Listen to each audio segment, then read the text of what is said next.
Hindi ko nakalang may kaibigan pa pala akong dumaramay at nag-aalala. Napaisip-isip ako noon at nagbago.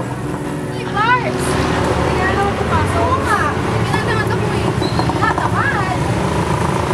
Hindi ko kaya. Ano ba? Ba't niyo ako pinapakialaman? Kaibigan mo kami. Ay, naman sa'yo para buhay mo. Alam ka rin pinagdaraanan mo.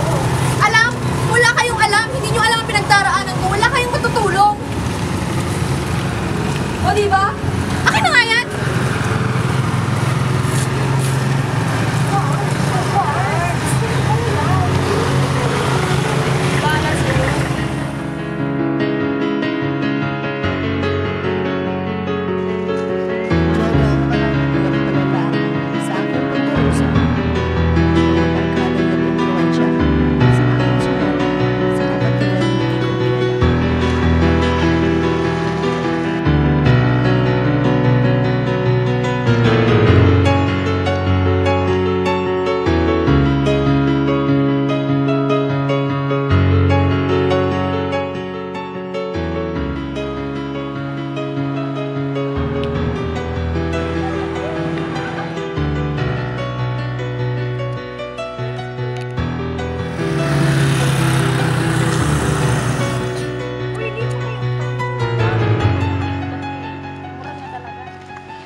Kailangan natin ng bagong recruit. Ano, pwede sa palagi, pwede ba siya?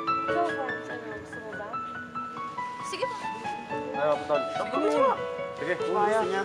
Kaya. Sige na.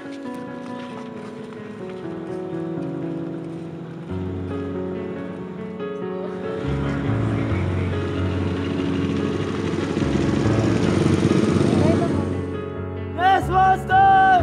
Yes, Master! Ikaw! Yes, Master! Ano, dali. Diyan ka. Aray, ayusin mo yan. Nahihulog tayo sa kalot. Oh, ito na! Yung babae na yung sunod. Oh, dito ka. Ayaw yung barkada ito ni Mitch? Yeah! Oo. Barkada ni Mitch. Kaya? Kaya! Ha? Yes, Master! Baluin na yan! Ano? Sige na! Sige na! Pwede na!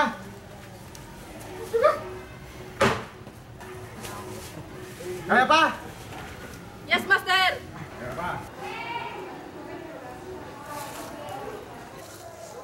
Welcome. Welcome. Sad. Sad.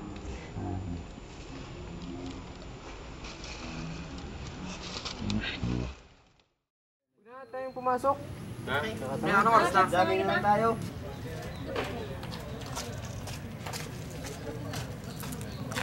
Sarats naman kita. Tara, shots tayo. Kayo. Ang bagang-bagan nilang. Sige lang. Ano, mapatak ka? Please. Patak. Patak-patak. Wait lang. Ano muna, siyempre, kailangan. Dito ka. Sit. Oo. Hindi pwede na. Oh my God. Oh my God. Hindi marunong?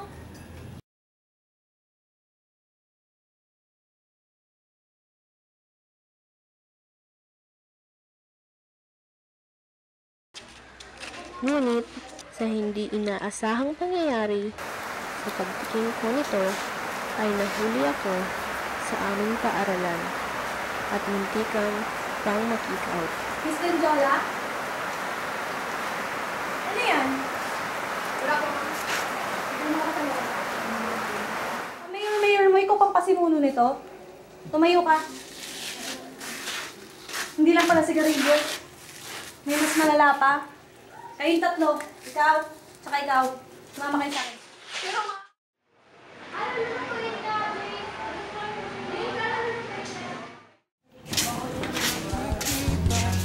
Ako ay natutulala, di ko alam anong gagawin. Sir, i-report ko lang kung saan itong mga estudyante ito. Nahuli ko kasi sila kanina sa classroom na gumagamit ng sigarilyo.